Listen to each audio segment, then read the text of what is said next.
Hello class! Such a pleasure that I can meet you again in our class Cross-Cultural Understanding. So today in the third meeting, yes, this is the third meeting, third weeks in the semester, we are going to talk about cross-cultural contact and benefit. Before that, I want to ask you a question. Have you ever met person from different culture? It may not always from abroad, maybe maybe when you are from Sumatra, you can meet someone from Borneo, from Java, anything. Have you ever met them? And what do you think about them? Do they behave the same way as you do, or do you think there is a difference?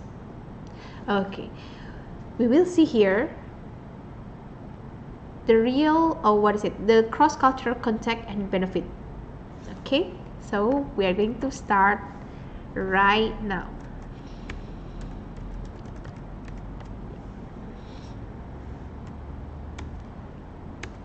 Okay, cross-cultural contact and benefit. Before that, I'm going to hide myself first. Alright, here it is. Okay, so this is the study case. Read the case and make sure you understand what happened in this story. Try to read it with open-minded, because this is something that happened not in our community, not in our society. It is happening to people with different culture than us. Okay, so read it first. I will give you 5 minutes to read it, and another 5 minutes try to understand what happened here. Okay,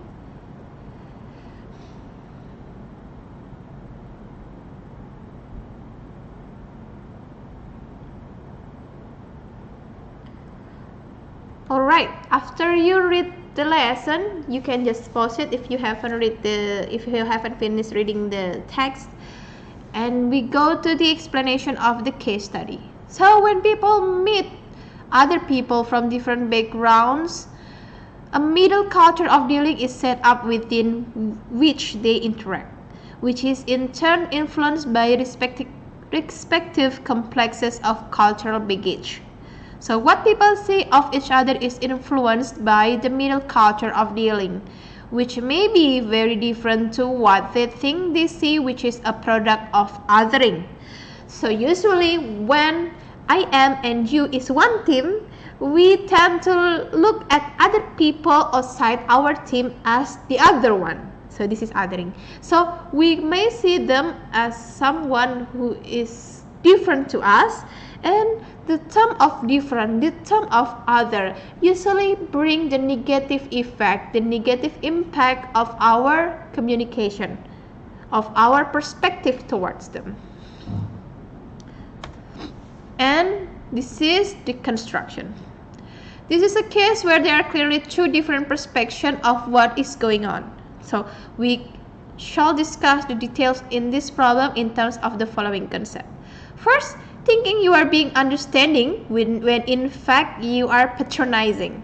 You are degrading them, because you don't try to learn first about their culture. You don't try to understand their point of view, their stand, why they do what they do. And then second is the false sharing. We just see from our own eyes, we don't ask them the real reason why, yet we've already shared what we think about them to other people. This is the false sharing. This will construct the bad image of one culture according to only one person who say that. And then culture is language. And these are some benefits of cultural contact.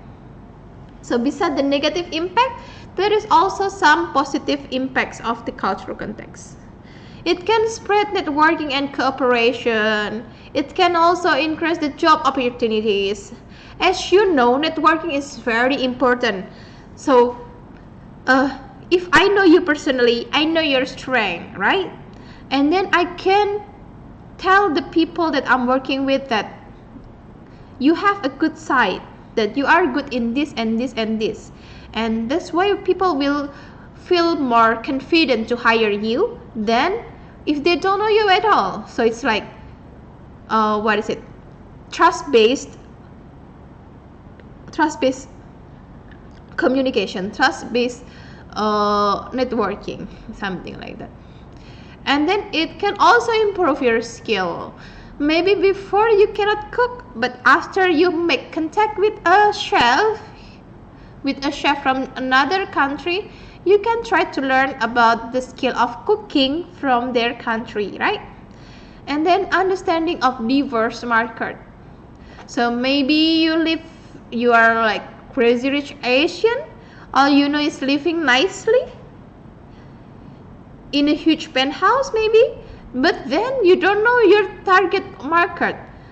By doing the cultural context, by maybe you go to India, you go to Indonesia, Sri Lanka, something like that, you can learn about the third world, what do they need and how your products will affect their life. And if you know what is special for them, what they need, it can sell your product more effectively. And it can also enrich moral values from different stand. For example, take one moral values. Okay, say doing the plastic surgery. For Indonesian, it's still taboo. It's still a taboo things to talk about the plastic surgery, right? For the aesthetical ones. So, but in Korea, it becomes very common. Why? Because their system of value is different. The system of values in Indonesia and Korea are totally different, right? So in Korea, maybe you won't get any friend if they see that you are maybe standard of beauty is not like what they expect. But maybe in Indonesia, it doesn't matter at all. As long as you are nice, as long as you are kind, people befriend you. But maybe it's different with Korea, who knows? Something like that. So it can give you moral values. So you don't judge people easily. So maybe you know someone who has different stand with you. You can try to understand them. You can try to learn about their perspective. What makes them think the way they think. And then sharing views. For example, people keep on asking me when I'm abroad, why do I do the ablution before I pray? And then I can tell them, I can share my views. What ablution is, why it is very important to clean ourselves before praying, something like that. So it can also be used to share some views. So that's all. And I have some video for you to see. The video is attached in the LMS. You can click the video and do the assignment that I have already written there. Thank you very much, and I will see you again next week.